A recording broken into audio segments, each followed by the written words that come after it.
বয়স্ক। তো তারা ওই যে শুনেছে অনেক সময় মানুষের কাছে যে এই বজ্রপাতের লোক মারা গেলে তাদের লাশে নাকি ওই ম্যাগনেট জাতীয় কিছু থাকে। তো তারা চিন্তা করেছে একটা কথা এমনিতে কিন্তু আমরা প্রচলিত আছে, শুনতে পাই। জি জি জি, হ্যাঁ, এই ধরনের কথা প্রচলিত আছে।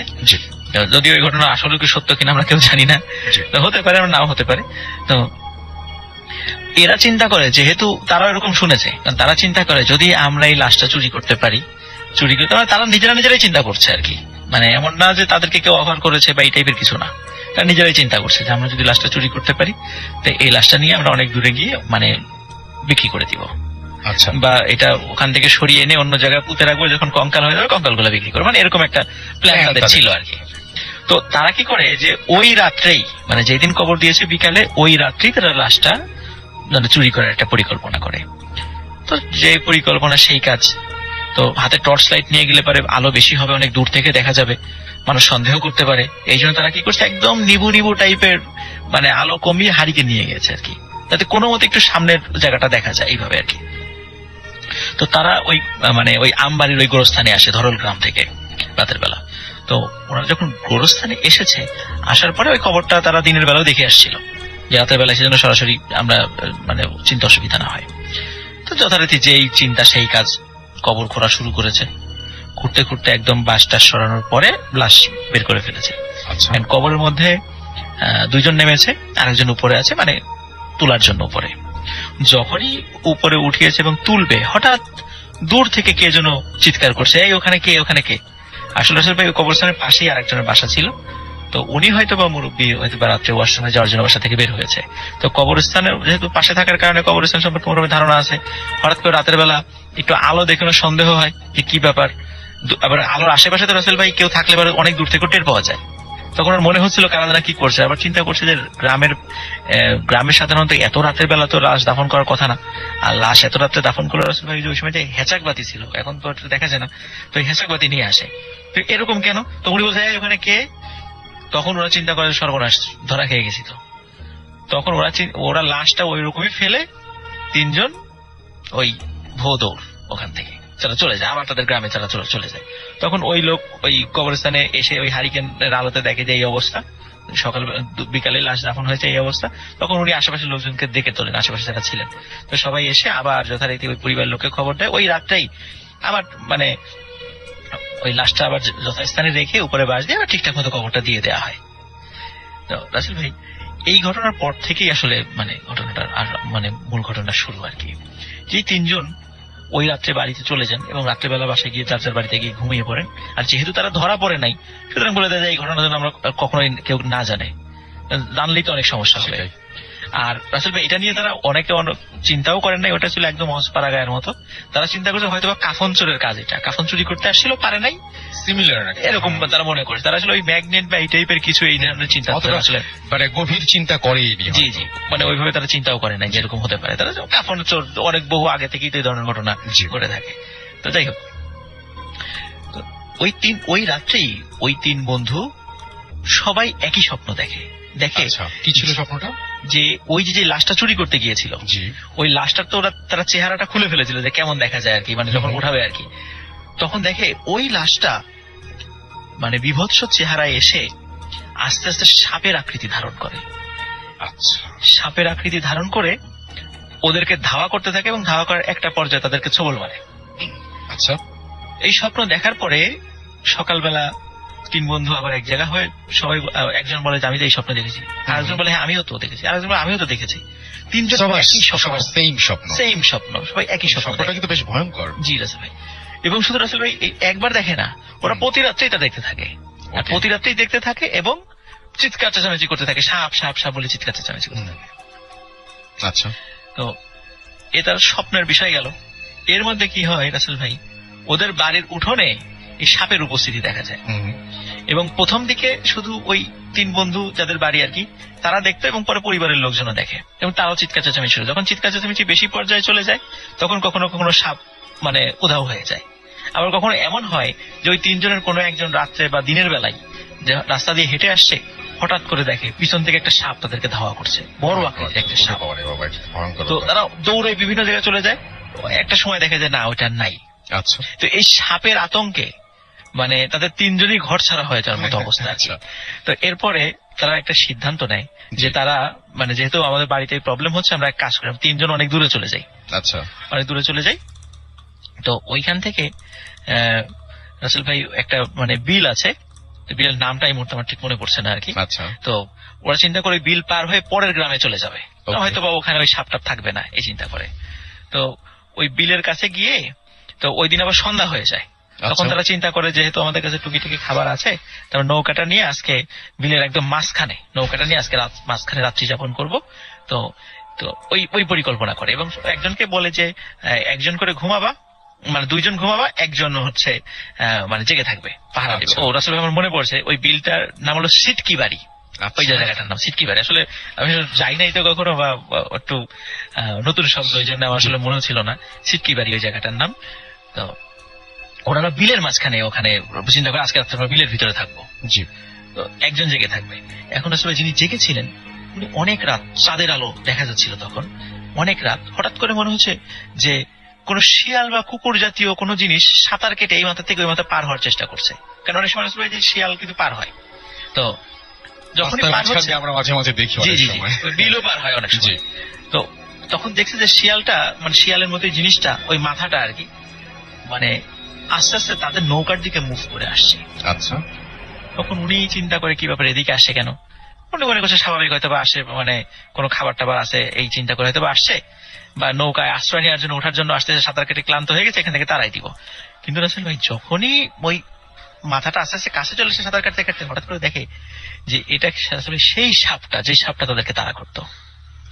এবং সেই সাপটা একদম নৌকার উপরে উঠে বসে। এবার তারা বাস্তবেই দেখতে পাচ্ছে, একদম বাস্তবে তারা একদম নৌকার উপরে উঠে বসে। এবং সে যখন সাপ সাপ করে, একটু মনে করে দেন এই টাইমটা কেমন ছিল, কোন সময়টা? টাইমটা রাসূল ভাই রাত 1টা-2টার দিকে। 1টা-2টার দিকে, ওকে। তো তখন অন্য দুইজনও ঘুমের ঘরে চিৎকার করে উঠতে থাকে এবং তারা ঘুমের ভিতরে এত ভয় পায় এবং তিনজন একত্রে চিৎকার। আর রাসূল ভাই চতুর্দিকে ওইভাবে কোনো বাড়ি ঘর নাই, বিলের মাঝখানে। তখন ওই চিৎকার চেঁচামেচির একটা পর্যায়ে হয় কি, ওই সাপটা চলে যায়।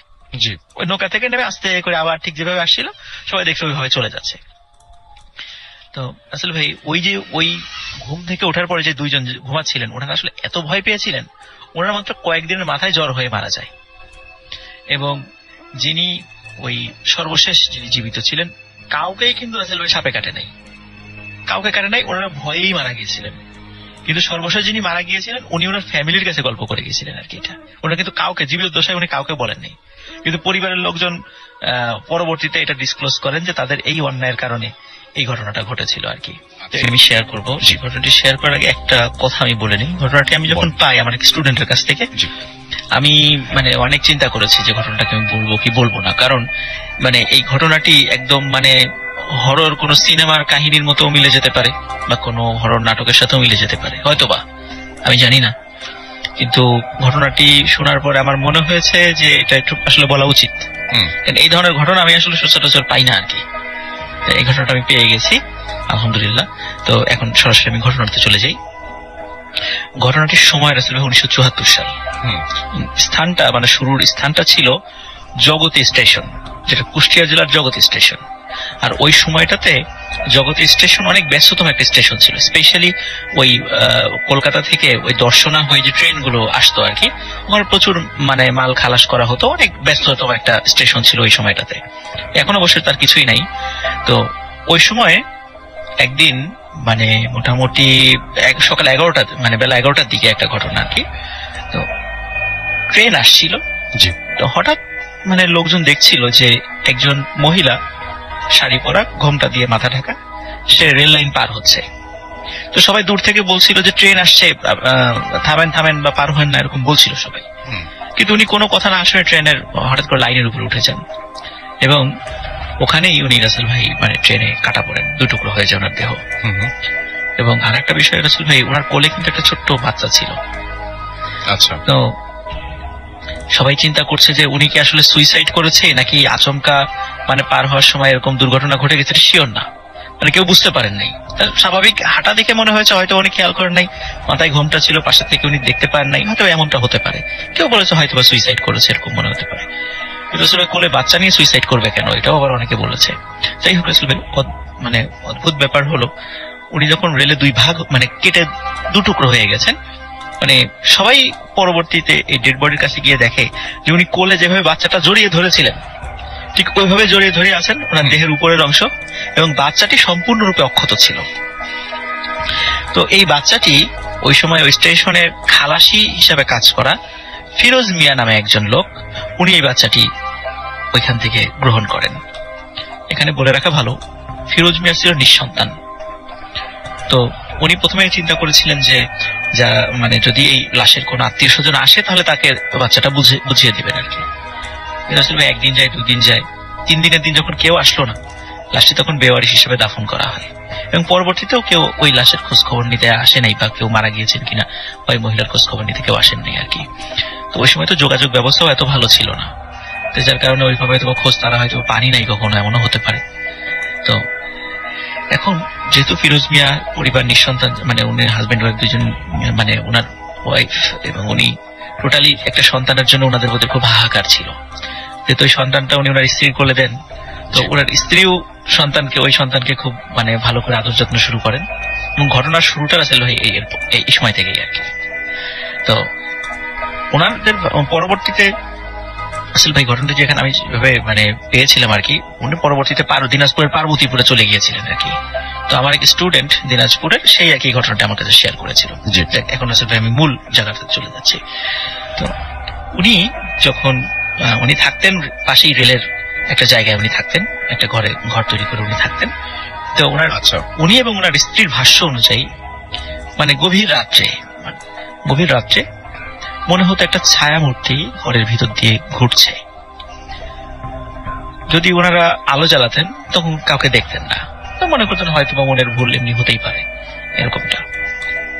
এরকম 1 দিন 2 দিন আসল ভাই। এরপরে ওই ফিরোজ মিয়া যেদিন রাত্রে নাইট ডিউটি থাকতো, যেদিন রাতের বেলা ট্রেন আসার সময় হতো, মাল খালার সংক্রান্ত ওই বিষয়গুলো দেখাশোনার দায়িত্ব থাকতো, ওই দিন তো ওনার স্ত্রী একা ঘুমাতেন, বাচ্চা থাকতো পাশে। তো ওই সমস্ত দিনগুলোতে আসলে ভাই বেশি ভয়ঙ্কর ঘটনা ঘটে আর কি। তো ওনার স্ত্রী একদিন মানে ফিল করছিলেন যে রাত্রেবেলা ঘুমের ঘরেই যে উনি ওই বাচ্চার দিকে কাত হয়ে শুতেন এবং বাচ্চার গায়ের উপর হাত দিয়ে ঘুমাতেন, এটা ছিল ওনার অভ্যাস। তো এক রাত্রেবেলা উনি ফিল করছিলেন ওনার হাতের নিচে শূন্য, মানে কিছু নাই। তো উনি চমকে ওঠেন, কি ব্যাপার, কোথায় গেল বাচ্চা, কোথায় গেল? অন্ধকারের ভিতরে হাত দিয়ে দেখেন যে কোথাও মানে বিছানায় কোথাও নেই। তো চিন্তা করছেন আলো জ্বালাবেন, মানে সময় ঘরে ইলেকট্রিসিটি ছিল না আর কি, হয়তো উনি হারিকেন জ্বালাবেন। তো উনি ঘরে যে চাঁদের আলো আসছিল তাতে উনি যতটুকু দেখছিলেন তখন মনে হচ্ছে একটা ছায়ামূর্তি এই বাচ্চাটিকে কোলে নিয়ে ঘুরছে। তখন উনি যখনই চিৎকার দেওয়ার সাথে সাথে তখন মনে হলো যে ওই ছায়ামূর্তি দৌড় দিয়ে এসে বিছানায় ওই বাচ্চাটিকে রেখে অদৃশ্য হয়ে গেল।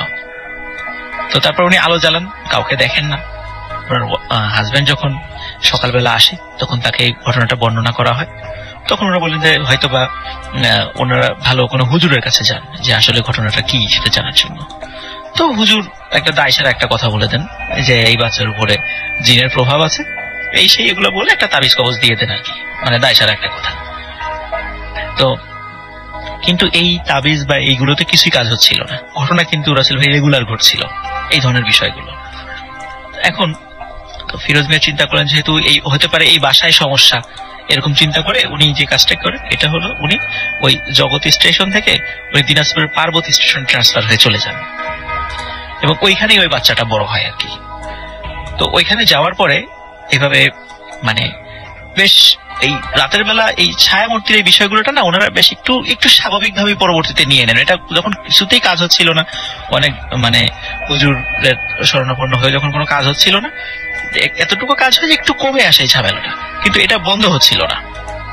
ওনারাও বিষয়টা একটু অভ্যস্ত হয়ে যান, যেহেতু বাচ্চার কোনো ক্ষতি হচ্ছে না বা তাদেরকে কোনো ভয় দেখাচ্ছে না, এই জন্য বিষয়টা ওনারা অভ্যস্ত হয়ে যান এবং বিষয়টা ওনারা পার্বতীপুর এসে বিষয়টা গোপন রাখেন। যেমন জগতে অনেকে জেনে ফেলেছিল, তো পার্বতীপুর এসে বিষয়টা গোপন রাখেন যাতে কেউ না জানে, আশেপাশের প্রতিবেশীরা না জানে। রাসেল ভাই এখানে একটা বিষয়, সেটা হলো ওই বাচ্চার আচরণে কিছু অদ্ভুত ব্যাপার ছিল। সেটা হচ্ছে যে এমনি নর্মালি আমরা বাচ্চারা দেখি বেশ চঞ্চল হয়, চঞ্চল প্রকৃতির হয়, কিন্তু ওই বাচ্চাটি ছিল বেশ মানে খুব শান্ত প্রকৃতির।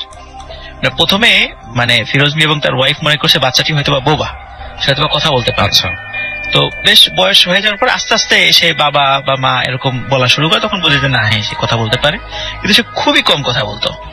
প্রয়োজন ছাড়া মানে সেরকম কোনো শব্দও করতো না। মানে বাচ্চারা এমনি অনেক সময় শব্দ করে, সে প্রয়োজন ছাড়া ওরকম হয়তো শব্দও করতো না। তো যখন সে আস্তে আস্তে বড় হতে থাকে তখন তাকে স্কুলে ভর্তি করে দেওয়া হয়। স্কুলে ভর্তি হওয়ার পর তখন দেখা যেত যে এমনি বাচ্চারা, আমরা দেখি স্কুলগুলোতে বাচ্চারা মানে একটু দুষ্টামি করে, একে অন্যের সাথে মারামারি করে। তো এইখানে যেটা হতো সেটা হলো ওই বাচ্চার সঙ্গে যদি কেউ মানে মারামারি করতো, দেখা যেত ওই বাচ্চাটা বাসায় গিয়ে খুব অসুস্থ হয়ে পড়তো। আচ্ছা, তো এইটা একটা অদ্ভুত ব্যাপার। তো এটা প্রথম দিকে কেউ ওইভাবে বেশ স্বাভাবিকভাবে নিয়েছিল, কিন্তু পরবর্তীতে এই বিষয়গুলো মানে যখন বাচ্চার গার্জিয়ানরা এই বিষয়গুলো একটু একটু করে অনুধাবন করতো এবং কানাঘুষা করতো, আস্তে আস্তে এই বিষয়গুলো তখন চাউর হয়ে যায়। তখন একটা কথা হয় যে এই বাচ্চাটা হলো মানে আমরা যেটা বলি যে অলক্ষী, অপায়া, এই ধরনের কথাগুলো যেগুলো বলে থাকি, বা ডাইনি, এই টাইপের কথা, যে ওর সাথে মিশতে দেওয়া যাবে না বাচ্চাদেরকে। তখন হয়তো কি বাচ্চাদের মানে গার্জিয়ান ওর সাথে কাউকে মিশতে দিত না। তো এইভাবে ওই মেয়েটি আবার খুব নিঃসঙ্গ বোধ করতো, কিন্তু খুব প্রয়োজন ছাড়া কখনো কথা বলতো না কারোর সাথে। এইভাবে সে বড় হতে থাকে।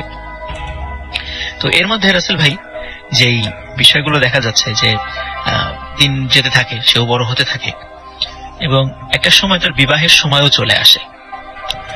বিবাহের সময় আসলে এইখানে রাসেল ভাই সবচেয়ে অদ্ভুত যে ঘটনাটি ঘটে আর কি, সেটা হচ্ছে যে যখন মেয়েকে সাজিয়ে বসে রাখা হয়েছিল বিয়ের দিন, তখনও মানে ছেলে পক্ষ থেকে বাসা থেকে লোক আসেনি, তখন যে ফিরোজ মিয়া সে ওই মেয়ের কাছে গিয়ে একটা অদ্ভুত ব্যাপার দেখে যে ওই মেয়ে কোনো একটা মহিলার সাথে কথা বলছে। তো এই কথা বলছে এবং ওই মহিলাটা দেখার পরে ফিরোজ মিয়া চিন্তা করছেন এই মহিলাটাকে আমি কোথায় যেন দেখেছি। আচ্ছা, উনি খুব অবাক হয়ে যান যে কোথায় দেখেছি তাকে, চিন্তা করতে থাকেন যে বহুদিন আগে কোথায় যেন দেখেছি, কিন্তু মনে করতে পারছেন না। তখন যখন ফিরোজ মিয়া ওই মহিলাটাকে দেখেন, তখন ওনার ফিরোজ মিয়ার চোখের সামনেই ওই মহিলাটি অদৃশ্য হয়ে যান। এবং ফিরোজ মিয়া ভয় পেয়ে তার মেয়েকে জিজ্ঞেস করেন যে এই তোমার পাশে তুমি দিব্যি হেসে কথা বলছিলে, এ কে? বলে ইনি আমার আম্মা। তখন ফিরোজ মিয়া চিনতে পারে ওই যে রাসেল ভাই, ওই যে রেলে যে কেটে গিয়েছিল যে মহিলাটা, আসলে ওটা উনি ওই ফিরোজ মিয়া সেই মহিলাটাকে ওখানে দেখেছেন ওই বাচ্চার পাশে, মানে ওই মেয়েটার পাশে আর কি। তখন উনি চিন্তা করেন যে এটা কিভাবে সম্ভব, ওই মহিলাটা তো মারা গেছে, তাহলে কি এতদিন যে ছায়ামূর্তির যে বিষয়গুলো আমরা দেখেছি, আমরা যেটাতে অভ্যস্ত, কি এই মহিলাই কি সেটা ছিলেন? আর আরেকটা রাসেল ভাই, যখন মেয়েটির বিয়ে হয়ে যায়, অদ্ভুত ব্যাপার হলো বিয়ের পরে সে যখন হাজবেন্ডের মানে ওই পরিবারে যখন গিয়েছে, এরপর থেকে কিন্তু আর কখনো কেউ দেখে নাই। এটা আসলে একটা অদ্ভুত ব্যাপার যে হয়তোবা ওই ফ্যামিলিতে যদি ওরকম কোনো ভৌতিক ঘটনা ঘটতো, তাহলে তার শ্বশুর বাড়ির লোকজন হয়তোবা মেয়েকে মানে বাপের বাড়ি পাঠিয়ে দিত, বা সেখানে কোনো অশান্তি হওয়ার ভয় থাকতো। ওই পরিবারে কিন্তু কখনো এই ধরনের ঘটনাটা দেখা যায় নাই। তো এই বিষয়টা রাসেল ভাই, যদিও আমি স্টোরিটা ছোট, তো এই স্টোরিটা যখন আমার কাছে প্রথম আসে, তখন আমি কিছু মানে মুভির কিছু কাহিনীর সাথে আমি একটু মিল পেয়েছিলাম। আমি মানে চেষ্টা করেছিলাম এটা সত্যতা যাচাই করার জন্য। তো এইখানে একটা রাসেল ভাই একটা বলে রাখা ভালো, সেটা হলো যে এটা আমাদের মনে হতেই পারে, হয়তোবা ওই মায়ের আত্মা হয়তোবা সেখানে এসে এতদিন ছিল, এটা মনে হতেই পারে। কিন্তু আসলে এটা আমি বলে রাখি যে অনেক সময় দেখা যায় রাসেল ভাই আমাদের কিন্তু মানে আমাদের সাথেও কিন্তু অনেক জিন থাকে, যেটা আমরা হয়তো টের পাই না। তো অনেক সময় অনেক লোকের সাথে ভালো জিন থাকে, কিন্তু লোকটা যখন মারা যায় তখন ওই জিনটা চেষ্টা করে যে পরবর্তীতে তার হয়তো কোনো উপকার করার জন্য। তখন দেখা যাচ্ছে যে তার রূপ ধরে বা তার সুরতে বা বিভিন্ন সময়, এটা হয়তো মাইনুদ্দিন ভাই ভালো বলতে পারবেন আমার কথা ঠিক আছে কিনা, যে অনেক সময় দেখা যায় যে এরকম উপকারগুলো তারা করে থাকেন। হয়তো এরকমটা হতে পারে যে ওই মায়ের সুরতে বা ওই মানে যে ছায়ামূর্তিটা, ওটা একটা জিন ছিল যেটা মেয়ের বিবাহের আগ পর্যন্ত চেষ্টা করেছে তাকে বিভিন্ন বিপদ আপদ থেকে রক্ষা করার জন্য, এবং বিবাহের পরে তাকে আর কখনো দেখা যায়নি। আর একটা রাসেল ভাই, ওই মেয়ে মানে স্বাভাবিকভাবে ঘর সংসার করতো, পরবর্তীতে তার ঘরে দুটা সন্তান হয়, দুটা ছেলে হয় এবং একটা মেয়ে হয়। তো ছেলে যখন বড় হয়ে যায় এবং ছেলে যখন বিয়ে দেয়, তখন ছেলের কর্মসূত্রে মানে অন্য জায়গায় চলে আসেন। তো ঠিক কোথায় গিয়েছেন ঠিক বলতে পারেন, হয়তো বরিশাল বা ঢাকা, এরকম আমাকে বলেছে, হয়তো বরিশাল বা ঢাকা চলে যান, এবং ওই মহিলাটাও তার ছেলের সাথে বরিশাল বা ঢাকাতে চলে আসে। তারপর থেকে ওনাদের সম্পর্কে আর আসলে ওরকম কোনো কিছু জানা যায় নাই। তবে এই ঘটনাটা মোটামুটি অত্র এলাকায় বেশ পরিচিত একটা ঘটনা। এটা ছিল আমার প্রথম story. Thank you so much আপনার ঘটনার জন্য। রাজবাড়ী জেলার মানে পাচুরিয়া যে ইউনিয়নটা আছে, সেখানে অন্তারমন নামক একটা গ্রাম আছে। আচ্ছা, তো ওই গ্রামের একজন ব্যক্তির সাথে ঘটে যাওয়া ঘটনা। আচ্ছা। তো উনি নতুন বিয়ে করেছেন, 2-3 মাস হয়েছে আর কি। তো আচ্ছা। হঠাৎ রাতের বেলা উনি দেখলেন, মানে ঘুম ভেঙে দেখলেন ওনার স্ত্রী পাশে নেই। আচ্ছা। তখন উনি চিন্তা করেছিলেন হয়তোবা কোনো কারণে বাইরে গেছেন আর কি, ঘরের বাইরে। কিন্তু খেয়াল করলেন যে না, ঘরের দরজা তো বন্ধ। তখন উনি মনে হলো তার একটু ঘরটা খুঁজে দেখি তো কোথাও আছে কিনা। তখন উনি একটু কৌতূহল হয়ে ঘর খুঁজে দেখলেন, না কোথাও নাই, কিন্তু ঘরের ভিতরে দরজা বন্ধ। তো উনি বিষয়টা খুব ভীত হলেন এবং তাড়াতাড়ি করে দরজা খুলে বাইরে গিয়ে ওনার বাবার যে ঘর ছিল, ভাইদের যে ঘর ছিল, তাড়াতাড়ি তাদেরকে ডাকলেন, বললে যে ওর স্ত্রী তো ঘরে নাই, এই ঘর তো ভিতর থেকে বন্ধ ছিল, কোন দিক দিয়ে গেল।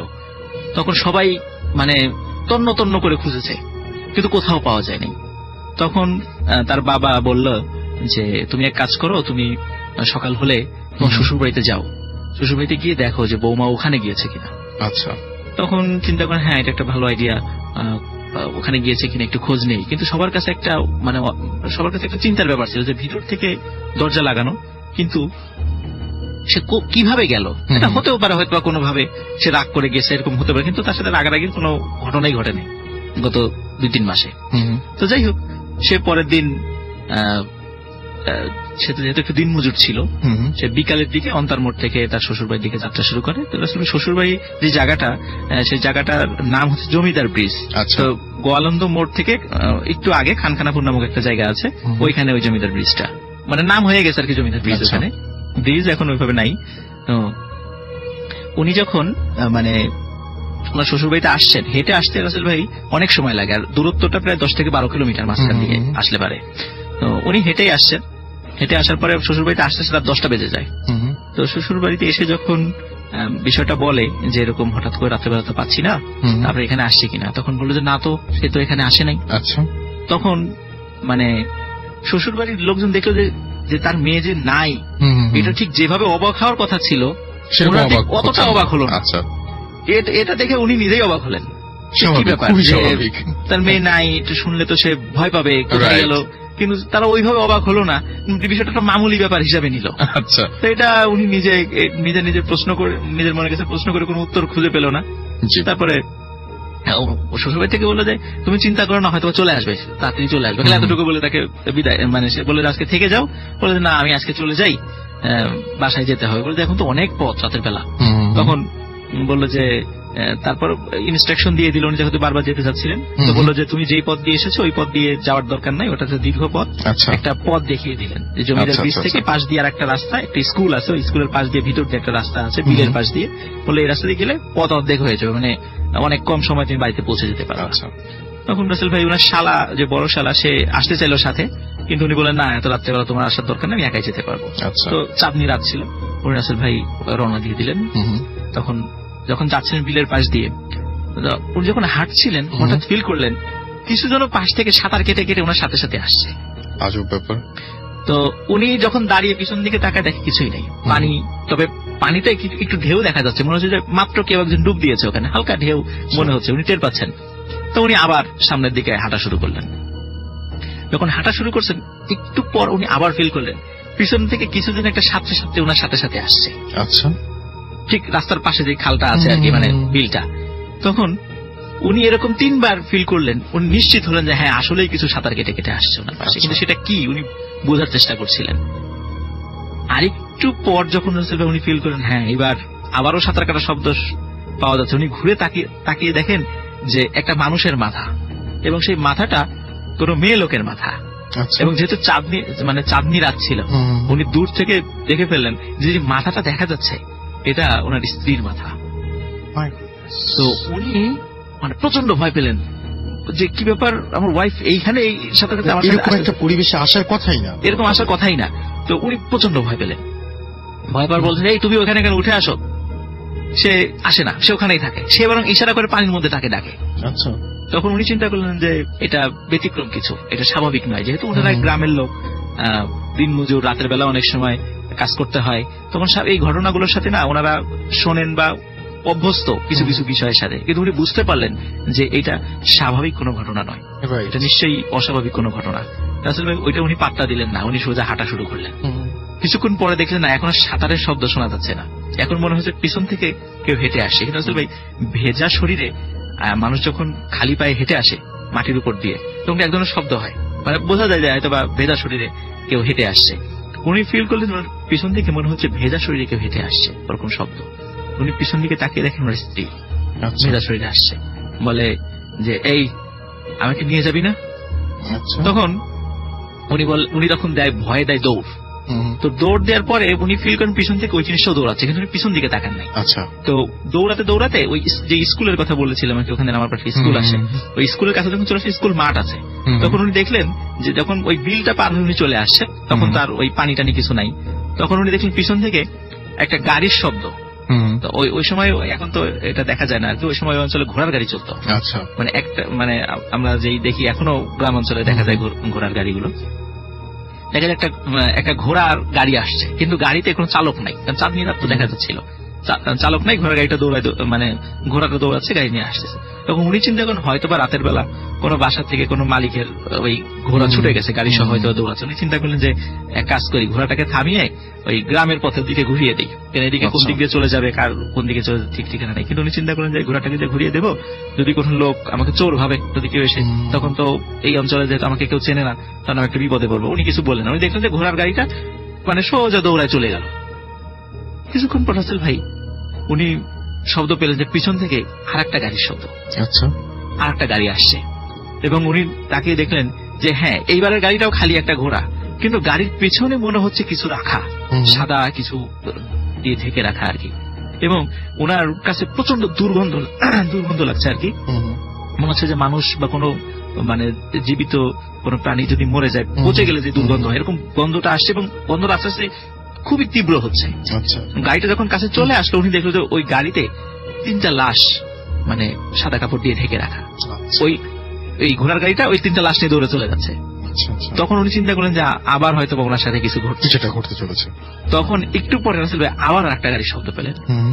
যখন গাড়ির শব্দ পেলেন, উনি পিছন দিকে দেখেন এইবার গাড়িতে একজন চালক আছে, এবং চালকটা খুবই বেটে আকৃতির একটা মানুষ, কালো কুচকুচে খুবই বেটে আকৃতির একটা মানুষ। তো ওখানে প্রচন্ড দুর্গন্ধ আসছে। যখন তার কাছে চলে আসে, তখন রাসেল ভাই ওই চালককে জিজ্ঞেস করেন, এই তোমরা এই লাশটা নিয়ে কোথায় যাচ্ছ, কোন দিকে যাবা? তখন বলে যে তোর বাড়ির দিকে যাচ্ছি। বলে আমার বাড়ির দিকে মানে? বলে হ্যাঁ, তোর বাড়ির লোকজন আনতে যাচ্ছি। তো তখন বলে যে কি আমার বাড়ির লোকজন তুমি আনতে যাবা কেন? কয় যে বিশ্বাস হয় না, এই কাপড়টা সরা। তখন কাপড়টা সরিয়ে দেখে রাসেল ভাই ওনার স্ত্রী, ওনার ভাই, ওনার মা, তাদের লাশ ওখানে রাখা, এবং লাশগুলো বিকৃত হয়ে গেছে, মানে পচে গেছে। এই দৃশ্য দেখে উনি আসলে রাসেল ভাই আর সেন্স রাখতে পারেননি, উনি তখন সেন্সলেস হয়ে পড়ে যান। তখন উনি যখন সেন্স ফেরে, সকালবেলা ওই গ্রামের লোকজন ওনাকে উঠায়, তখন উনি ওনার বাড়িতে চলে যান। রাসেল ভাই বাড়িতে যাওয়ার পর যখন সব ঘটনা খুলে বলেন, স্বাভাবিকভাবে গ্রামের রাস্তা দিয়ে আসতে গেলে এই ধরনের ঘটনা ঘটতেই পারে। তো রাসেল ভাই ওই দিন রাত্রে হঠাৎ মনে হলো উঠানে প্রকাণ্ড একটা শব্দ। সবাই দরজা খুলে বের হয়ে দেখে ওনার স্ত্রী উঠানে পড়ে আছে। তো ওনাকে যখন জিজ্ঞেস করে তুমি কোথায় গিয়েছিলে, বলে আমি কিছুই জানি না। তো কোথা থেকে আসলা তাও সে বলতে পারে না। তো এরকম নাকি রাসেল ভাই মাঝে মাঝেই ওনার স্ত্রী হঠাৎ ঘর থেকে নাই হয়ে যেত, অদৃশ্য হয়ে যেত। আবার 3-4 দিন পরে হঠাৎ উঠানে একটা প্রকাণ্ড শব্দ হতো। তো এইটা বিষয় হলো রাসেল ভাই ওনাকে ওনার পরিবারের পরবর্তী ওনার পরিবারের সাথে যোগাযোগ করে জানা যায় যে ওই জিন সম্প্রদায়ের কোন কিছু আর কি। কিন্তু এই জিনিসটা খুব অদ্ভুত, যখন যখন ওয়াইফকে উনি দেখেন যে উধাও হয়ে যায়, তখন আবার যখন দেখেন যে বাইরে কোথাও ওয়াইফকে দেখতে পান, এই দুটো ঘটনা কি সামহাউ রিলেটেড? মানে উধাও হয়ে কি পেছন পেছন আসেন, নাকি ওইটা আবার অন্য একজন? এখানে আসলে আমি জিজ্ঞেস করেছিলাম ঘটনাটা কি ঘটে, তখন বললো যে আসলে ওই মহিলা কারোর সাথে সংসার করুক, ওর সাথে যে জিনগুলো সেটা চায় না, এই জন্য তাকে দীর্ঘদিন বিয়ে দেওয়া যেত না। তারপরে বিয়ে হওয়ার পরে এই ধরনের সমস্যাগুলো প্রকট আকার ধারণ করে আর কি। এই জন্য উনি যখন রাস্তাতে আসছিলেন, ওই মহিলার সাথে যে জিনগুলো, দুষ্ট জিনগুলো ছিল, ওরাই তার হাজবেন্ডকে ভয় দেখানোর চেষ্টা করছিল আর কি। তো ওই কারণে যখন পরবর্তীতে ওনার ওই মেয়ের ফ্যামিলিতে গিয়ে যখন বললেন যে আপনার মেয়েকে পাওয়া যাচ্ছে না, এই জন্য ফ্যামিলির লোকজনরা খুব বেশি অবাক হয় নাই, জানে যে এই ধরনের ঘটনা আগেও ঘটেছে, তাকে পাওয়া যাবে। রাসেল ভাই অনেক চিকিৎসা করা হয়েছিল, মানে দীর্ঘদিন চিকিৎসা করার পরে আল্লাহর রহমতে এখন তারা ভালো আছে, এখন আর ওই সমস্যাটা নাই, এখন তারা জীবিত আছে আর কি। বাড়ি হলো অন্তারমোড় তাদের রাজবাড়িতে। তো এটাই ছিল রাসেল ভাই। এবং এটা পুরোপুরি জিন রিলেটেড, এটা পুরোপুরি জিন রিলেটেড ঘটনা। আর ঘটনাটা 1992 সালে। 1992 সালে। তার মানে ঘটনাটি আসলে আমার এক উস্তাদ বলেছিলেন, সঙ্গত কারণে আমি যে লোকটির নাম এবং প্লেসটা বলতে চাচ্ছি না। কোথায় ঘটেছিল সেটা বলতে চাচ্ছেন না? জি জি, সেটা বলতে চাচ্ছি না, কারণ গল্পটা খুব সেন্সিটিভ, এটা শুনলে বুঝতে পারবেন আর কি। তো আমার উস্তাদ ইনি একজন ব্যক্তির গল্প করেছিলেন, কারণ আমার উস্তাদ যে বছর হজে গিয়েছিলেন, তো ওনার সাথে ওনারই এক সাথী ভাইয়ের হজে যাওয়ার কথা ছিল, কিন্তু সঙ্গত কারণে উনি বারবার যেতে পারছিলেন না। তো আমার উস্তাদ উনি হজ থেকে পরবর্তীতে যেটা জানতে পারলেন সেটা আমাদেরকে বলেছিলেন, সেটাই আমি শেয়ার করতে চাচ্ছি।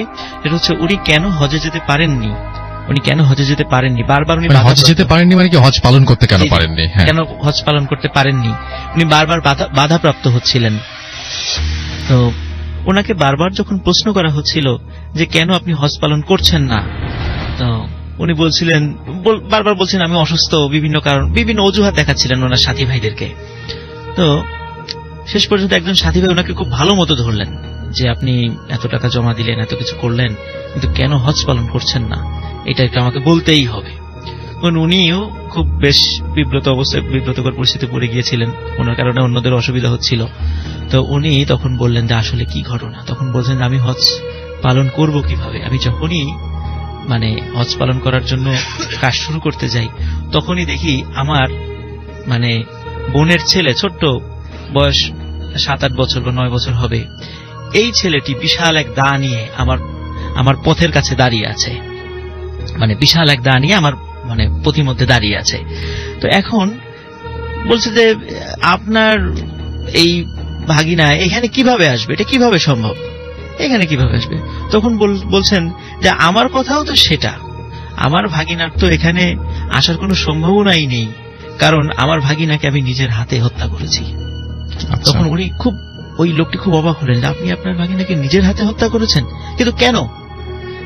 তখন উনি ওই ঘটনাটি বললেন যে ওনার একটাই বোন ছিল, যখন ওনার বোনের বিবাহ বয়স হয়ে গেল, তখন একটি ছেলে দেখে ওনার বোনকে বিবাহ করিয়ে দিলেন।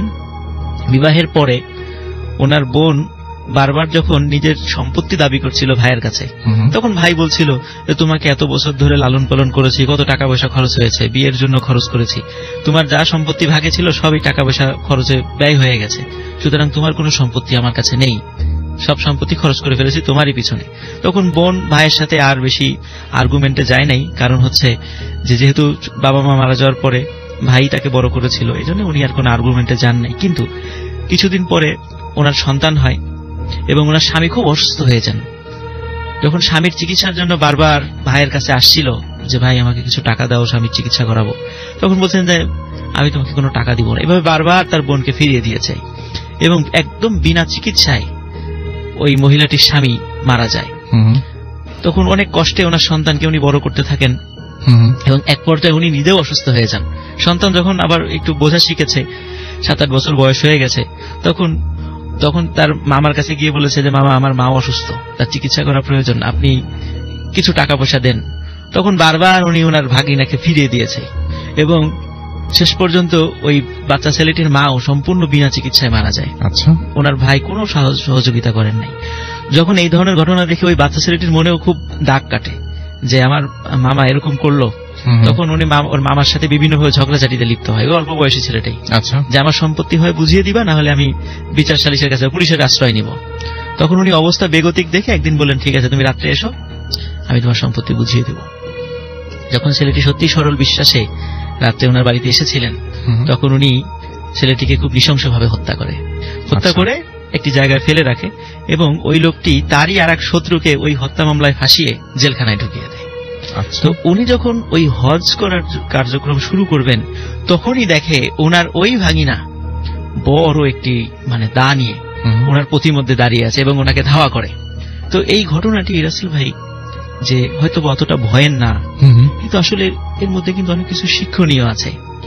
তো তারপর আমি আর একটা কথা বলতে চাই রাসেল ভাই, আমি শুরুতে যে একটা স্টোরি বলেছিলাম যে একটা পাগলের ঘটনা এবং এখন একটি মৃত ছেলের ঘটনা যে বারবার এসে সামনে দাঁড়িয়ে থাকে, বাধা দেয়, এখানে কিন্তু একটা আত্মার বিষয় চলে আসছে আসলে আত্মার বিষয়টি কি, আসলে কি এরকম যে মানুষ মারা যাওয়ার পরে এভাবে এসে মানুষকে বিরক্ত করে? আসলে কিন্তু আসলে বিষয়টা তা না। কারণ আমাদের মানে কোরআন এবং হাদিসের দৃষ্টিকোণ থেকে যদি আমরা চিন্তা করি, আসলে মানুষ যখন মারা যায় তখন আত্মাটা ইল্লিন বা সিজ্জিন দুটার এক জায়গায় চলে যায় তার আমলের পার্থক্যের কারণে, এবং আল্লাহ তাআলা until the day of judgment আল্লাহ তাআলা এই আত্মাগুলোকে ওখানেই রেখে দেবেন এবং পরবর্তীতে সেগুলোকে রিলিজ করবেন। এখন তাহলে এই যে রূপ ধরে এরা কারা আসে, কারা এটা, তাহলে কি হচ্ছে? আসলে ভাই যে মানুষ যদি কোনো খারাপ লোক হয় তো দেখা যায় তার সাথে কিছু কিছু খারাপ জিন থাকে, সে হয়তো নিজেও বোঝে না। আবার যদি কেউ ভালো লোক হয় তার সাথেও কিছু ভালো জিন থাকে, কিন্তু সে নিজেও সারা জীবনে বুঝতে পারে না। ওই ভালো লোকগুলো, ভালো জিনগুলো তার সাথে থাকে, তার উপকার করার চেষ্টা করে। তো অনেক সময় এই জিনেরা এই ধরনের কিছু ঘটনা ঘটায়, আমরা সেটাকে আত্মা মনে করি। এটা আমরা অনেক সময় দেখি যে বিভিন্ন জায়গাগুলোতে সুইসাইড হয়েছে, আমরা সেখানে একটা হন্টেড প্লেস হিসাবে সেটা পরিগণিত হচ্ছে। আমরা দেখি যে ওই সুইসাইড যিনি করেছেন তিনি ওখানে ঘুরে বেড়াচ্ছেন। আসলে ব্যাপারটা কি? আসলে কি সত্যি উনার আত্মা ওখানে আসে? না, আসলে কিন্তু বিষয়টা তা নয়। উনি যেভাবেই মারা যাক, সুইসাইড করে মারা যাক, ভালোভাবে মারা যাক, ওনার আত্মা ইল্লিন বা সিজ্জিনে চলে গেছে। আল্লাহ জানেন ওনার আত্মা ওখানে কোথায় তিনি রাখবেন। কিন্তু দেখা যাচ্ছে যে আমরা যখন পড়াশোনা করতে বসি, ঘটনাটা যার কাছ থেকে শুনেছি তিনি একজন ট্রাক ড্রাইভার। আচ্ছা, আমি একদিন মানে আমার বাসা তো রাজবাড়ি, আমি রাজবাড়ি থেকে আসছিলাম, গলন্দ মোড় থেকে আমি একটা যশোর থেকে আসা বাসে উঠি যে আমি ওই বাসে ঢাকা যাব আর কি। তো আমার পাশে যিনি বসেছেন উনি বারবার খালি ড্রাইভারের গাড়ি চালানোর সমালোচনা করছেন যে ড্রাইভার কিভাবে গাড়ি চালায়, এটা এইভাবে করতে পারে। আমি বললাম যে আপনি কি গাড়ি চালাতে পারেন? বলে হ্যাঁ, আমি তো অনেকদিন ধরে ট্রাক চালাই। আমি তখন বললাম যে আপনি কোন রুটে ট্রাক চালান? তখন বললো যে আমি ঢাকা থেকে জাফলং ওই পাথর আনা নেওয়া করে উনি আর কি ট্রাকে। তখন আমি মনে করলাম যে ট্রাক ড্রাইভাররা তো রাতের বেলা অনেক সময় গাড়ি চালায়, অনেক কিছু দেখে। তখন আমি ওনাকে বললাম যে আপনার কাছে কি কোনো ভয়ের ঘটনা আছে? তখন বললেন হ্যাঁ, ওনার জীবনে একটাই ভয়ের ঘটনা আছে, তো সেটা আমি শুনেছি, সেটা আমি আজকে শেয়ার করতে চাই। তো ঘটনাটি সেটা হচ্ছে যে এটা ঘটনাটা 80-র দশকে। উনি তখন ছোট ছিলেন, উনি ট্রাকের হেল্পার, প্রথম ছিলেন হেল্পার আর কি, হেল্পার ছিলেন। তো উনি ওনার ওস্তাদের সাথে ওই ট্রাকে জাফলং থেকে পাথর নিয়ে আসতেন, ঢাকাতে নিয়ে আসতেন আর কি। তো এটাই ছিল ওনার কাজ। তো একদিন জাফলং থেকে রাতের বেলা যখন ট্রাকটা লোড করা হয় পাথরে, তখন এলাকার কিছু লোক ওইখানে যারা পাথর শ্রমিক যারা ছিল, তখন তারা বলল ভাই একটা মানে আমাদের এখানে একটা ডেড বডি আছে, আমাদের এক শ্রমিক মারা গেছে হঠাৎ করে স্ট্রোক করে। তো এর বাড়ি ব্রাহ্মণবাড়িয়া, আপনি যখন যাবেন তখন ব্রাহ্মণবাড়িয়াতে আমরা 2জন লোক দিয়ে দিচ্ছি, এদেরকে নামিয়ে দেবেন। এটা মানবিক মানে দিক চিন্তা করে। তখন ওনারা রাজি হচ্ছিলেন না। তারপরে পাথর শ্রমিকরা ওনাদেরকে কিছু টাকা দেওয়ার করলেন যে এই টাকাটা নেন। তখন দেখলো যে ভালোই তো, মানে এই পাথর নিয়ে যত টাকা হবে লাভ হবে, ওই লাশ নিয়ে সেই মানে ওই পরিমাণ টাকা হবে। তখন ওনারা ওই লোভে পড়ে রাজি হলেন আর কি। আর যেহেতু ওই শ্রমিকগুলো ওদের সাথে মনের সাথে আগে থেকে পরিচিত ছিল, যেহেতু সবসময় পাথর আনা নেওয়া করতেন, এই জন্য না করতে পারেন নাই। ওনারা 2জন লোক পাথর লোডই মানে পাথর দিয়ে ট্রাকটা লোড করা ছিল, পিছনের ওই অংশে ওনারা ওঠেন আর কি, এবং লাশটা কাফনে মোড়ানো ছিল। তো ওনারা 2জন ট্রাকের উপরে লাশ সহ বসেন, 2জন শ্রমিক এবং ওই হেল্পার এবং ড্রাইভার ওর গাড়ির ভিতরে ছিল। তখন ওনারা যখন ট্রাক নিয়ে আসছেন, তখন যারা জাফলং এর ওদিকে আসা যাওয়া করেন, তখন আপনারা হয়তো দেখে থাকবেন ওখানে জৈন্তাপুর নামক একটা বাজার আছে। যাওয়ার সময় মানে জাফলং এর আগে জৈন্তাপুর পরে, তো জৈন্তাপুরে এসে ট্রাক ড্রাইভাররা এখনো দেখবেন ওখানে হোটেল আছে, ওনারা ওখানে খাওয়া দাওয়া করেন রাতের বেলা, মানে মোটামুটি সারা রাতি খোলা থাকে। তো তখন অত ভালো ছিল না, ছোটখাটো হোটেল ছিল আর কি ওখানে। তো জৈন্তাপুরের থেকে ওনারা খাওয়া দাওয়া শেষ করে যখন ট্রাক নিয়ে আবার সামনের দিকে এগোতে থাকলেন, তখন যিনি ট্রাক ড্রাইভার মনে করেন যে ওনার তো স্মোক করার অভ্যাস ছিল, জৈন্তাপুর থেকে তো মানে সিগারেট কিনতে ভুলে গেছে, আমাদের একটা সিগারেট খাওয়ার দরকার। তখন তার হেল্পার বলে ওস্তাদ সামনে তো বাজার আছে, কোনো না কোনো দোকান তো অবশ্যই খোলা পাওয়া যাবে, রাত হলেও খোলা থাকে, তো আপনি ওখান থেকে কিনে নিয়েন। ভালো আইডিয়া। তো ওনারা চিন্তা করলেন সামনের বাজার থেকে কিনে নেব। সত্যি বাজারে দূর থেকে দেখা যাচ্ছিল কয়েকটা দোকান, ছোট দোকান খোলা ছিল, ওখানে যারা রাতে বাজারে যারা পাহারাদার থাকে ওনারাও ছিল। তখন ওনারা যখনই ওই ট্রাকটা বাজারের কাছাকাছি এসেছে, দোকানদার পাহারাদার যে যেখানে ছিল ওই ট্রাকটা দেখেই মানে পরিমরি করে যে যেদিকে পারে দৌড় দিয়ে চলে যাচ্ছে। ওনারা খুব অবাক হলেন যে কি ব্যাপার, আমরা মানে বাঘ না ভালুক, আমরা এখানে আসার আগে এরা সবাই দৌড় দিয়ে চলে গেল, ঘটনা কি? তখন উপরে দেখেন যে না, 2জন লোকও ঠিক আছে, লাশও ঠিক আছে, সবই ঠিক আছে। তো সমস্যাটা কি? ওনারা কিছুতে সমস্যা ধরতে পারলেন না। তখন চিন্তা করেন হয়তো হবে অন্য কিছু, ভয় পেয়েছে। তখন ওনারা আবার ট্রাক নিয়ে চলা শুরু করলেন, মনে করেন সামনে অন্য কোনো বাজার থেকে হয়তো সিগারেট কিনে নেবেন। সামনে যে বাজারে গেলেন এক সেম ঘটনা, একই রকম ঘটনা, সবাই পালিয়ে যাচ্ছে। ওনাদের ট্রাক যে যেখানে মানে দেখা মাত্রই যে যেদিকে পারছে রাতের অন্ধকার মানে দৌড়ে পালিয়ে যাচ্ছে। ওরা আবারও চেক করে না, লাশও ঠিক আছে, 2জন লোকও ঠিক আছে, ওই 2জন লোকও কিছু বুঝতে পারছে না যে কি ব্যাপারে এভাবে লোকজন পালিয়ে যাচ্ছে কেন। যাই হোক, আবার ওনারা ট্রাক চালানো শুরু করলেন। সামনে একটা ট্রাক আসছিল ওনাদের অপোজিট পাশ থেকে। ওই ট্রাকের ড্রাইভার ওনাদের ওই ট্রাকটা দেখে উনি ট্রাক অ্যাক্সিডেন্ট করে বসেন, মানে আগত যে ট্রাকটা।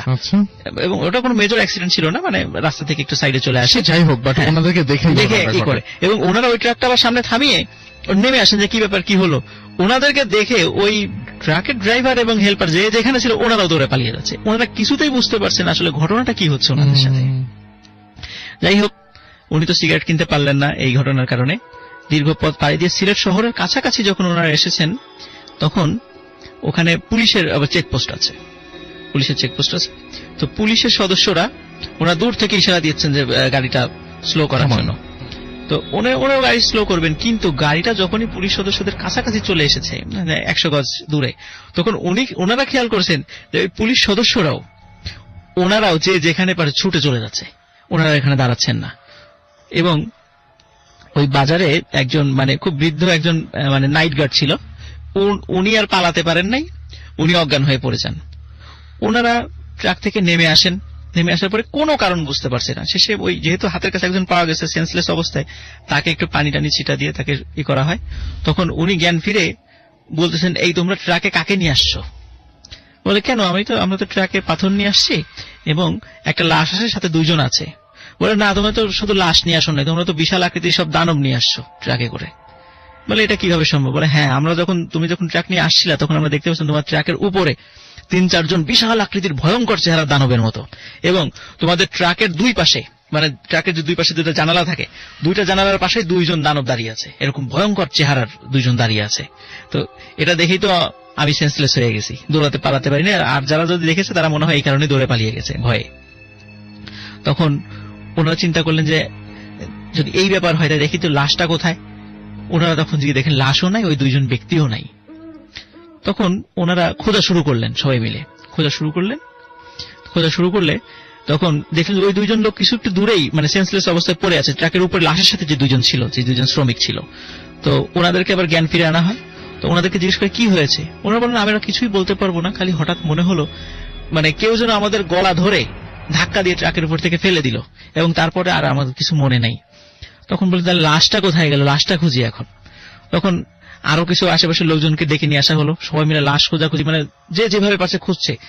ওনারা বেশ অনেক দূরে দেখলো যে বড় আকৃতির মানে অস্বাভাবিক রকমের বড় কয়েকজন মানুষ কি যেন নিয়ে যাচ্ছে, সাদা সাদা কি যেন। ওনারা দৌড়ে সেখানে চলে যান, অনেক চেষ্টা করেন সেখানে যাওয়ার জন্য, মাঠের মধ্যে দিয়ে দৌড়াদৌড়ি শুরু করেন।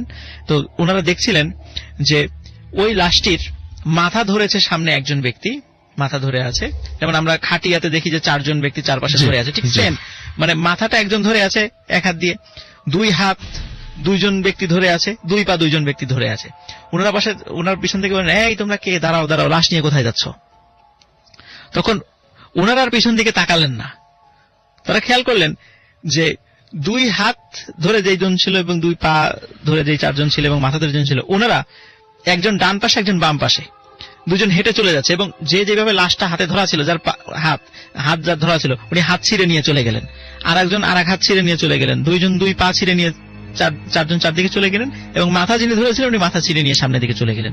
এবং ওনারা যখন হেঁটে যাচ্ছিলেন তখন ওনারা মানে যিনি গল্প আমাকে করেছেন উনি বলেন, মনে হচ্ছিল যে সিঁড়ি দিয়ে যেমন মানুষ হেঁটে মানে আস্তে আস্তে উপরে ওঠে, মনে হচ্ছে আকাশে সিঁড়ি লাগানো আছে। ওনারা হেঁটে হেঁটে ওই লাশের ওই খণ্ডিত অংশগুলো নিয়ে ওনারা হেঁটে হেঁটে উপরে চলে মিলিয়ে গেলেন, এবং ওই লাশটি মাথা হাত পা বিহীন অবস্থায়, ওই কাফন ছিল শরীরের সাথে, ওই অবস্থায় পড়ে থাকলো।